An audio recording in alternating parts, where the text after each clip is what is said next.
Dzień dobry, witam serdecznie wszystkich w tych wspaniałych okolicznościach. Tutaj zaprowadziłem Was do Hornu tym razem, ze względu na to, że w warunkach domowych nie ma możliwości zwyczajnie nagrywać tego typu materiałów, więc pozostaliśmy przy tej formie. Aczkolwiek wydaje mi się, że to jest fajna odmiana dla całego tego zgiełku pomieszczeniowego i green screenów.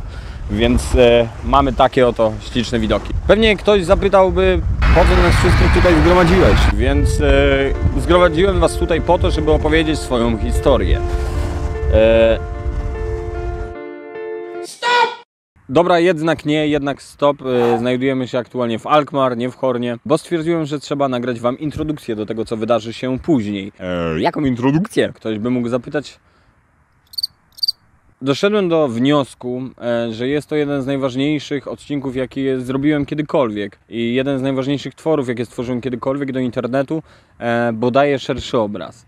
I że tego szerszego obrazu w ogóle potrzeba, zauważyłem w momencie, w którym wypuściłem odcinek vloga o tytule Bezpośredni handel emocjami. Ten bezpośredni handel emocjami został wypuszczony jako kolejna część działalności muzycznej poniekąd, bo handel emocjami, który znajduje się tam w tytule, był projektem muzycznym, który robiłem zresztą z Buciem, serdecznie pozdrawiam, Bukowski. Bardzo dobry producent, ze świetnym uchem i bardzo świeżym spojrzeniem na muzykę, z Bochni pod Krakowem. Mój panieczek mogący daj siłę potrzebujący, by mogli ze sobą skończyć. Zerwałbym kontakty, ale wyręczy mnie czas. Połamał kompakty, na których wyryłem strach.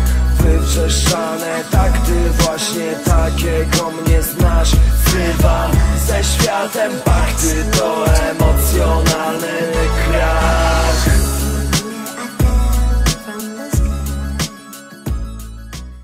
I w pewnym momencie ludzie, którzy trafili na tego vloga, który traktował o depresji, gdzie temat depresji przewijał się już ogrom razy w utworach, które nagrywałem, i nagle zderzyli się oni z tym, że to ma jakąś twarz. I to dla niektórych moich słuchaczy, których kojarzyłem, mogło tworzyć pewne rozbieżności w odbieraniu mnie. Co jest dosyć oczywiste, bo jednak głos, który czasami towarzyszył na demonstracjach, czasami towarzyszył na koncertach, czasami towarzyszył na MP3, co też jest zresztą ciekawym tematem, o którym opowiem zaraz, nagle zyskał twarz. I nagle ja zacząłem bezpośrednio wypowiadać się o tym, jak ta depresja wygląda w rzeczywistości. No i ludzie, którzy na to trafili, może okej, przeszli pewien szok, ale to dalej nie był aż tak duży szok, jak dla ludzi, którzy przeglądali sobie Mateusza Spysińskiego, czy przeglądali sobie filmiki Hopa i wpadli tam. I okazało się, że facet do mnie napisał maila, za którego bardzo Ci dziękuję, Michale. Brzmi to zawsze lepiej, kiedy mówi się, że wysłał ktoś mi maila, więc uznajmy, że był to mail. Była to wysłana wiadomość na komunikatorze. Poinformował mnie o tym, że O co w ogóle chodzi? bo natrafił nagle i nie wie, o co biega.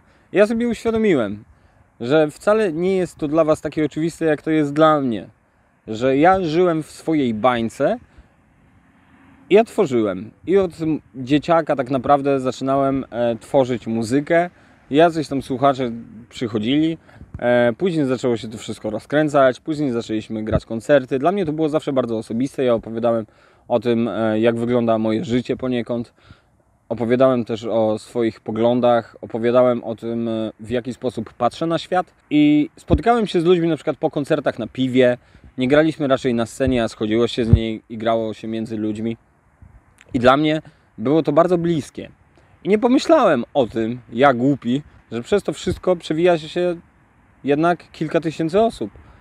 I te kilka tysięcy osób, które ma z tym styczność, nie musi znać całego tego backgroundu, który ja sobie wytworzyłem w życiu. I kiedy tworzę coś nagle i wrzucam to w sieć, nie myślę o tym, że ktoś nie ma całej tej historii, tego całego zaplecza, który ja sobie gdzieś po drodze przeżyłem i nie ma tej wiedzy, więc nie daje mu to tła, który jest potrzebny przy odbiorze. Więc podczas tego wszystkiego, co wypuszczam w internet, może czas wszystko zebrać w kupę i stwierdzić: mam 26 lat, to jest moment, w którym mogę wszystko wspólnie zescalić i stworzyć coś nowego. I to wideo, które za chwilę obejrzycie, jest reklamą. Jest reklamą, na którą pracowałem jakieś 10 lat, o ile nie 26. I myślę, że to jest jeden z najważniejszych filmików, jaki wrzucam w sieć. Więc zapraszam do mojej spowiedzi artystycznej. Zapraszam do tego, żebyście zapoznali się z tym, jak wyglądało to z mojej perspektywy, ilu projektów po drodze się łapałem i dlaczego jestem tu, a nie gdzie indziej. Let's go! Chodzi generalnie o to, czym się zajmowałem wcześniej, w jaki sposób moje losy artystyczne się toczyły. To będzie bardzo krótka opowiastka, ale prowadząca do pewnego finału. Kiedy byłem nastolatkiem, w okolicach 16 roku życia, już pojawiały się jakieś kawałki, które nagrywałem w sieci. I kiedy będzie walił się świat, wygłoszę orędzie. Bez psychicznych krat, że tak rad jestem z tego, że to już jest koniec, że nikt już nie tonie w planecie zalanej gnojem. Był oczywiście one miernej jakości i raczej niekoniecznie bym je wypuszczał teraz i raczej już z internetu poznikały tam, gdzie mogłem je pokrasować. Mimo że mówią, że internet nie zapomina, w moim przypadku udało się to jakoś zapomnieć, ale to też kwestia różnicy pokoleniowej, tak mi się wydaje, bo jeszcze wtedy ten internet nie był tak rozwinięty, kwestia tych mirrorów wszystkich też nie była taka rozwinięta. Miałem farta, więc moje wybryki wokalne na poziomie aktualnego prezydenta nie uchowały się w sieci, usunąłem, bo wstyd. Andrzeju, tobie również polecam. Ale w okolicach właśnie tego 16-15 roku życia, gdzie już jesteśmy 10 lat później, nawet troszkę wcześniej, poznałem Wojtka, z którym zacząłem tworzyć muzykę. Później, już w późniejszych etapach. Na początku ja byłem szczylem, on był już dorosłym facetem, co też nas trochę wtedy różniło, aczkolwiek znajdowaliśmy wspólny flow w rozmowach, wspólne tematy. Koniec końców nasze więzi na tyle się umocniły, że zaczęliśmy tworzyć również muzykę razem. Ale flow mam dalej takie, jakby miał po prostu, wiesz, permanentne zatwardzenie. Natomiast Dawid zrobił ogromny postęp. Wiadomo, że Carpe Diem arcydzieło. I to było bardzo fajne doświadczenie, bo w sumie pokoncertowaliśmy trochę po Polsce. Wspominam bardzo dobrze czasy na przykład Torunia, klub Bunkier, który już chyba teraz nie funkcjonuje z tego co słyszałem, bo bodaj spłonął.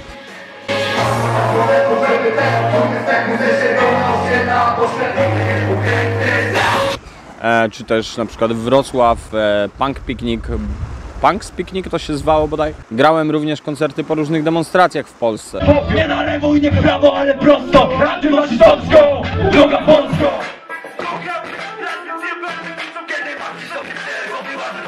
Nie na lewo i nie w prawo, ale prosto. Antyfaszystowską, droga polską.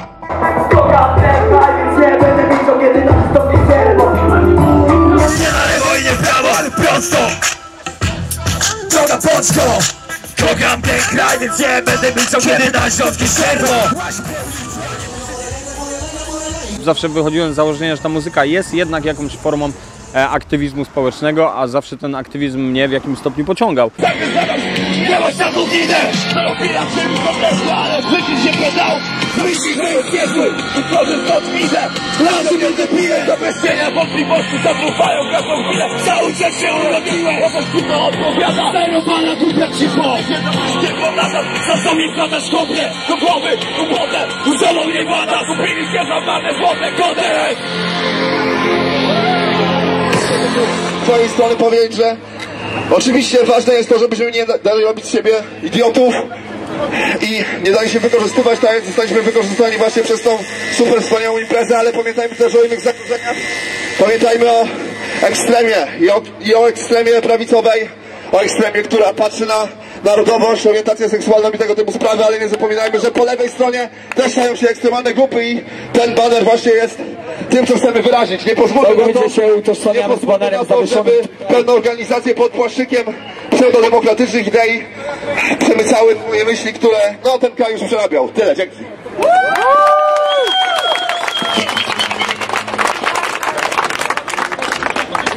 W ten oto sposób później przeszliśmy na Wykluczonych, bo nie miałem warunków do tego, żeby nagrywać muzykę, bo moje życie prywatne było trochę w ruinie, generalnie życie jest fajne, tylko że nie moje akurat. No i z tych zgliszcz jakoś powstałem, zacząłem robić tego vloga, kiedy jeszcze w tych zgliszczach byłem, na co dowodem jest wideo, które się zwie bezpośredni handel emocjami, w którym opowiadam o depresji. Dla niektórych wyjście ze strefy komfortu to jest rzucenie pracy w korporacji i wyjechanie w podróż. Jeszcze tydzień temu dla mnie wyjściem ze strefy komfortu była podróż do Żabki 50 metrów dalej i do teraz tak naprawdę jest. Instagram zaczął mi podpowiadać. Instagram zaczął mi pokazywać, co działo się dokładnie rok temu. I co działo się 2 lata temu. I znany lekarz też mi pokazał, co działo się rok temu. I co działo się 2 lata temu. I w sumie wiosna jest zawsze takim okresem, w którym czuję się najgorzej. No i jakoś tam kilka tych vlogów nakręciłem. Mam nadzieję, że do tego wrócę. Myślę, że wrócę, bo moje warunki techniczne też ulegają znacznemu polepszeniu, więc prawdopodobnie w najbliższym czasie będę już miał warunki zarówno, żeby tworzyć muzykę, żeby tworzyć wideo i żeby tworzyć podcasty. I dochodzimy właśnie do tego konika. Otóż dochodzimy do tych podcastów. Robimy podcast z Wojtkiem właśnie, dlatego taka introdukcja się pojawiła. Nazywa się on Labelosceptyczni i on już jest na iTunes, jest już na Spotify, jest już na YouTubie, jest już na wielu różnych platformach, na SoundCloudzie jest również. Zapraszam też na SoundClouda, ale przede wszystkim spotkamy się na grupie na Facebooku i ona się nazywa Labelosceptyczni i tam chciałbym, żeby było to miejsce na nasze wspólne dyskusje na temat tych tematów, które my dobieramy, bo wybieramy do tego podcastu 6 tematów. Ja omawiam 3 razem z Wojtkiem swoich i Wojtek również wybiera 3 swoje. Znamy się już paręnaście lat, więc nasze rozmowy i tak były zawsze prowadzone, może nie z taką częstotliwością jak teraz tygodniowo, aczkolwiek i tak omawialiśmy tę sytuację polityczną, sytuację społeczną, jakieś ciekawe newsy ze świata telefonicznie bądź przez Messengera, kiedy nie mieliśmy kryzysów, bo kryzysów to my przeszliśmy, bo jednak rzeczywiście jesteśmy, jak to Wojtek wspomniał w pierwszym podcaście, który jest już zresztą dostępny, jesteśmy... Nie ma takiej opcji, jeżeli by 2 takie konfliktogenne jednostki się spotykają na jednym łączu, no to z tego coś musi być. Obydwoje dosyć konfliktogennymi jednostkami, ale dzięki czemu też nasze dyskusje mogą być trochę intensywne, żeby nie powiedzieć, że edgy. Edgy to jest popularne słówko, będzie się klikać. Powiedzmy, że edgy. Będzie edgy humor. Hashtag edgy humor.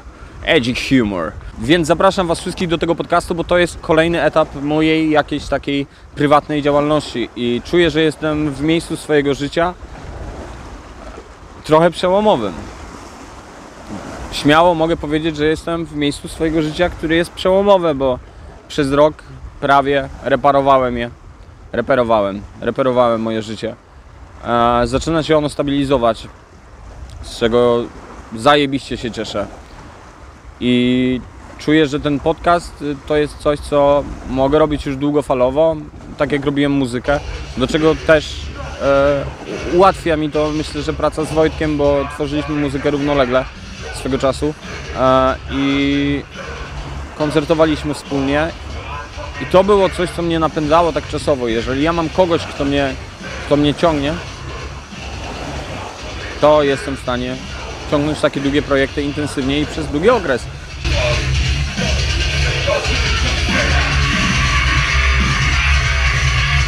Barki ognisko nie wygaśnie u nas nigdy. Wybiliście ich są teraz chwytać się brzytwy. Zawsze tak bardzo wysyłaby przegląd za nas. Patrz jak tam to wysyka, ostatni płomień zgasł.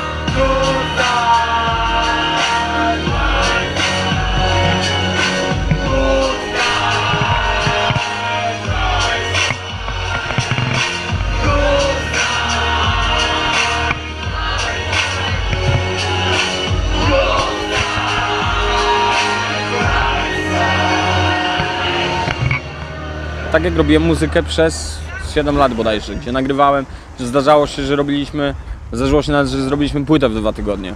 Opuszczę zasłonę milczenia na jakość tej płyty, aczkolwiek ją zrobiliśmy i było to możliwe. I zrobiliśmy ją w 4 osoby. W 4 osoby jeszcze, był wtedy Stolarz, był Godmate i był Freak.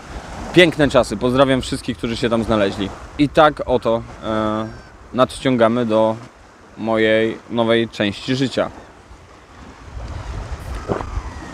Więc chciałbym, żebyście byli w tym razem ze mną. Chciałbym, żebyśmy te tematy społeczne poruszali. Chciałbym, żebyśmy skłaniali się nawzajem do dyskusji. Chciałbym, żebyśmy poddawali wiele kwestii w wątpliwość.